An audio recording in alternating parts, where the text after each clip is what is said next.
வணக்கம் நண்பர்களே, நம்ம சேனல் வினுவின் கதைகளுக்கு அனைவரையும் வரவேற்கிறேன். இதில் வரும் கதைகள், கவிதைகள் உங்களுக்கு அனைவருக்கும் பிடித்திருந்தால் மறக்காமல் என் சேனலுக்கு சப்ஸ்கிரைப் செய்து எனக்கு ஆதரவு தாருங்கள். நண்பர்களே, நம்மளோட தொடர்கதை நேசம் கலந்த உறவு அதோட பகுதி 19 கதையை தொடருவோமா நண்பர்களே?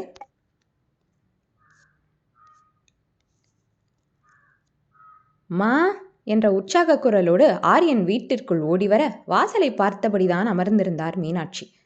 சாப்பிட்டீங்களாமா என்ற கேள்வியை மட்டும் அன்னைக்கு கொடுத்து பார்வையால் வீட்டினை அலச, எங்க வீட்டில் யாரையும் காணோம் என்றான் அடுத்த கேள்வியாய். அதற்கும் பதில் வரவில்லை என்றதும், திகழ் எங்கம்மா என்று நேராய் அன்னையை பார்த்து கேட்க, நான் இன்னும் முதல் கேள்விக்கே பதில் சொல்லலை என்றார் மீனாட்சி. சொல்லுங்க கேட்போம் என்று புன்னகைத்து அவர் அருகே அமர்ந்து கொள்ள, இரவு உணவிற்கான பாத்திரங்களை எடுத்து வைத்தபடி நின்றாள் திகழ்மதி. லுக் அங்க, பேச்சு இங்க. நீ என்ன கேட்ட, நான் என்ன பதில் சொன்னேன் சொல்லு பார்ப்போம் மகனிடம் அன்னை கேட்க, பசிக்குதே சாப்பிட்டுட்டே பேசலாமா என்றான் சிறு பிள்ளையாய் தலையசைத்து. அவ்வளவுக்கு ஆகி போச்சுல்ல உனக்கு, போய் அவ கூட சாப்பிடு, அவளும் மதியமாக கொறிச்சு வச்ச மாதிரி தான் சாப்பிட்டா என்று சொல்ல, சோ ஸ்வீட்மா, சரி நீங்களும் வாங்க என்றான். எதுக்கு, கேள்வி கேட்டுட்டே நீ சைட் அடிப்ப, நான் பேக்கு மாதிரி பார்த்துட்டு நிற்கணுமா? போடா வந்துட்டான், போய் அடுத்த வேலையை பாருங்க என்றவர், மதி நான் மாத்திரை போட்டு தூங்க போகிறேன், உங்கள் மாமாக்கு அங்கேயே வச்சிடுங்க, அவர் வந்து எடுத்துப்பார் என்று சொல்லி சென்று விட்டார். வாங்க சார் சாப்பிடலாம். மீனாட்சிக்கு சரி என்று சொல்லி அமைதியாய் ஆரியனை சாப்பிட அழைத்தாள் திகழ்மதி. என்றவன் அமைதியாய் சாப்பிட கூடவே அமர்ந்து அவளும் எடுத்துக்கொண்டாள். நான் கொஞ்சம் பேசணும் திகழ், ஆரியன் சொல்ல, காலையில் அவனின் திகழ்மதி என்ற அழைப்பும் இப்போதைய திகழ் அழைப்பும் என இவ்வளவு நாள் இல்லாத நினைக்காத வேறுபாடுகள் எல்லாம் சடுதியில் கண்முன் வந்து நின்றது திகழ்மதிக்கு. ரூம்ல வேண்டாம், அன்னைக்கு மாதிரி மாடியில என்று ஆரியன் சொல்ல, வேண்டாம் சார், அத்தை நம்ம என்ன பண்றோன்னு வாட்ச் பண்ணிட்டு தான் இருப்பாங்க, ரூம்லேயே பேசிக்கலாம் என்றவள் சாப்பிட்டு முடித்து அவன் அறைக்கு சென்றுவிட, விஸ்வநாதனுக்கு தேவையானதை எடுத்து வைத்துவிட்டு மற்ற வேலைகளையும் முடித்து கொண்டு சென்றாள் திகழ். திகழ்மதியின் அலைபேசி என்னை பார்ப்பதற்கே ஆரியன் மனதில் பூஞ்சாரல் வீச முகமெல்லாம் மலர்ந்தபடி ஹலோ என்றான் ஆரியன். மதியம் சாப்பிட வரலையா, என்ன பண்றீங்க? மீனாட்சி வேறு அவளையே பார்த்தபடி இருக்க உரிமையாய் கேட்க வேண்டிய கட்டாயம். கொஞ்சம் வேலை இருந்துச்சு, அதான் நீங்கள் குடோனுக்கு வாங்கிட்டு வர சொல்லிட்டேன், சாப்பிட்டேன் திகழ். நீங்கள் வீட்டுக்கு வந்தாச்சா? அம்மா ஏதாவது சொன்னாங்களா என்றான். பக்கத்தில் தான் அன்னை இருக்கக்கூடும் என்ற அனுமானம் அவனுக்கும் இருந்தது. ஆனாலும் பேசக்கூடாது என திகழ் நினைத்திருந்ததால் நிச்சயம் எதையை சொல்லியேனும் அன்னையை சமாளித்திருக்க வாய்ப்பு இருக்கு. அதுவே கொஞ்சம் நிம்மதிதான் அவனுக்கு. அதெல்லாம் ஒன்றும் இல்லை, நானும் வந்துட்டேன், நீங்கள் பார்த்து பத்திரமா வாங்க, இவ்வளவுதான் திகழ் பேசியது. அதற்கே மனம் உருகிவிட, கூடவே அவளின் நேற்றைய வார்த்தைகளும் இதங்களுக்கு தடையாய் அவ்வப்போது நினைவில் முன்னிற்கவும் மறக்கவில்லை. புகழ் கூட அவன் முக மாறுதல்களை எல்லாம் கவனித்தபடி பேசுவானை பார்த்து நின்றிருக்க, இந்த பொண்ணை என்னை எவ்வளவு அடிக்கட்டா மாற்றி வச்சிருக்கா பாருடா. இருந்தாலும் கஷ்டம் இல்லைனாலும் கஷ்டம்னு மனசு தடுமாறிட்டே இருக்கு. புகழை திட்டிக் கொண்டிருந்ததை கூட மறந்து ஆரியன் சொல்ல, நான் வேணா வந்து அவங்க கிட்ட எல்லாம் சொல்லவா என்று கேட்டவனை முறைத்த ஆரியன், ஃபர்னிச்சர் மேலே கையை வச்ச முதல் டெட் பாடி நீதான் என்று சொல்லிவிட்டு சிரிக்க வேறு செய்ய அப்பாடா என்றிருந்தது புகழுக்கு. நானும் லவ் பண்ணி கல்யாணம் பண்ணினவன் தாண்டா, ஆனால் உன்னை பார்த்தா எனக்கு ஆச்சரியமாக இருக்கு என்றான் புகழ். இருக்கும் இருக்கும், நீ பண்ணுறதெல்லாம் பார்த்துட்டு சும்மா இருக்கேன்ல, அப்படித்தான் இருக்கும். திகழ் கால் பண்ண போய் நீ தப்பிச்ச. மறுபடியும் சொல்கிறேன், நல்லா கேட்டுக்கோ. தயவு செஞ்சு இன்னைக்கு எனக்கு தெரியாமல் திகழ் விஷயத்தில் நீ எதுவும் பண்ண வேண்டாம். எனக்கு வேணும்னா நானே கேட்கிறேன் என்றான் ஆரியன்.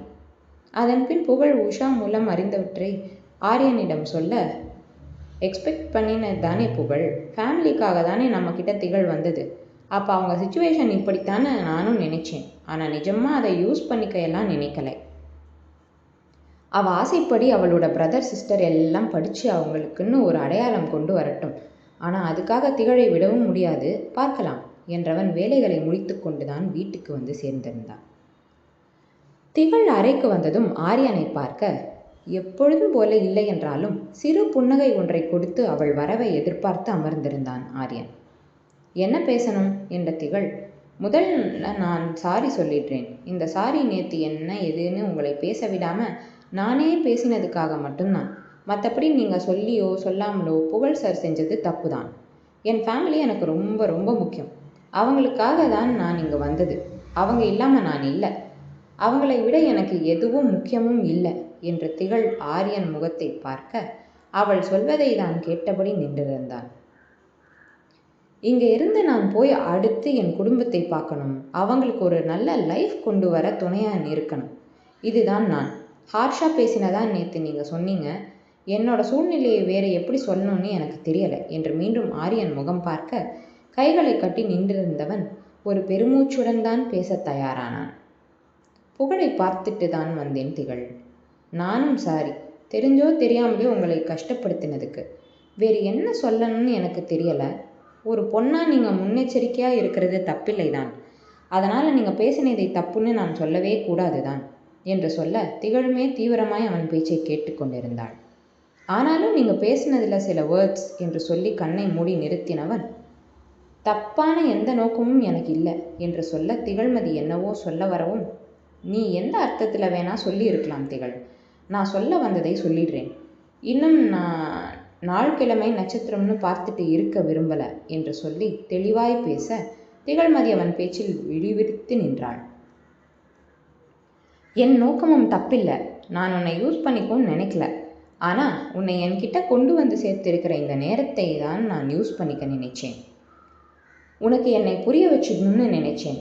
ஆனால் ஆரம்பமே என்னை வேற ஒரு ரூட்டில் உன்கிட்ட கொண்டு போக பார்க்குது என்று சொல்ல அவனின் ஒருமை பேச்சில் இவள் உணர்ந்த போது இதய துடிப்பு இரட்டிப்பாகி போனது. நான் உன்னை டிஸ்டர்ப் பண்ண போகிறதில்லை, டைவர்ட் பண்ண போகிறதில்லை. உன்னோட பாதையில் நீ தெளிவாக இருக்கிறது எனக்கும் ஹாப்பி தான். ஆனால் என்று நிறுத்தி அவள் முகம் பார்த்தான். நானும் வரேன் உன்னோட. எங்கே இருந்தாலும் எங்கே போனாலும் என்னையும் கூட்டிட்டு போ. ஆரியன் இப்படி பேச வேண்டும் என்றல்லாமல் அந்த நேரம் தனக்கு தோன்றியதை தன் காதலை அவளுக்கு தெரிந்த விதத்தில் வெளிப்படுத்தி இருந்தான். இப்போவும் உங்கள் மேலே இருந்த மரியாதையை நீங்களே கெடுத்துக்கிறீங்க சார். என்னோட பாதை ஏற்கனவே நான் போட்டு வச்சது. அங்கே வேறு யாரையும் நான் அலோவ் பண்ண முடியாது. உஷா சொன்னா எனக்காக தான் இந்த ட்ராமா இவ்வளவு தூரம் வந்துட்டுனும் அந்த இடத்துல வேற பெண்ணு தான் நீங்கள் சம்மதம் சொல்லி இருக்கவே மாட்டீங்கன்னு. அப்படி எந்த விதத்துலேயும் உங்களுக்கு நிகராக என்ன உங்கள் பக்கத்தில் வரக்கூட எனக்கு தகுதி இல்லை. நீங்கள் அடிப்படையில் நல்லவர். இது என்னோட எண்ணம்.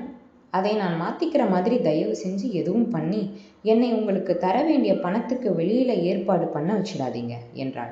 இதை தொடர விடாமல் உடனே வெட்டி விடுவது போல. நீ பேசுகிறது எல்லாம் ஓகே தான். என்னை உனக்கு பிடிக்கணும்னு நான் கட்டாயப்படுத்த முடியாதே. அதுக்காக என் முடிவையும் நான் மாற்றிக்க முடியாது என்றதும் திகழ்மதி கோபமாய் பேச வாய் திறக்க, இந்த நிமிஷம் உன்கிட்ட சொல்லிடணும்னு தோணுச்சு, சொல்லிட்டேன். மனசில் அவ்வளவு வெயிட் இந்த காதல்னால. அதை உன்கிட்ட கொண்டு வந்து சேர்த்திடதான் நான் இவ்வளவு சொன்னதும் கூட என்று சிறு புன்னகை கொடுத்தவன், அஃப்கோர்ஸ் எனக்கு பிடிக்கலைன்னா இவ்வளவு தூரம் இந்த ட்ராமா வாய்ப்பில்லை. புகழுக்காக எல்லாம் என் வாழ்க்கையை மொத்தமாக விட்டு கொடுத்து தியாகி பட்டம் வாங்கி போக நான் அவ்வளவு நல்லவனும் இல்லை. உன்னை பார்த்தேன், பிடிச்சது, தேடினேன். விதியும் உன்னை என்கிட்ட கொண்டு வந்திருக்கு. இனி இதை பேசி ஏதும் ஆக போகிறதில்லை. இப்போ எதுவும் யோசிக்க வேண்டாம். உன் பாதையில் நீ போ. எவ்வளவு தூரத்துக்கு அப்புறம் என்னை சேர்த்துக்க முடியுமோ அவ்வளவு தூரம் உனக்கு தூரமாக நான் இருந்து காத்திட்டிருப்பேன் எப்பவும் என்றான் தன் காதலை தெளிவாய் விளக்கமாய். நேசம் வளரும். இந்த கதை உங்களுக்கு பிடித்திருந்தால் என் சேனலுக்கு சப்ஸ்கிரைப் செய்து எனக்கு ஆதரவு தாருங்கள். நன்றி.